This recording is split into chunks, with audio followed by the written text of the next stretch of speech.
In this video, let's see how to add a new user in Easify Marketing.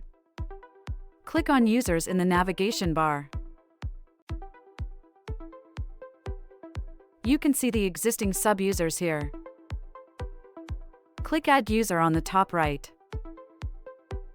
In the modal, upload an image if you want. And enter the details of the sub-user like first name, last name, role of the sub-user, email, country and phone number, and you can set a password for them.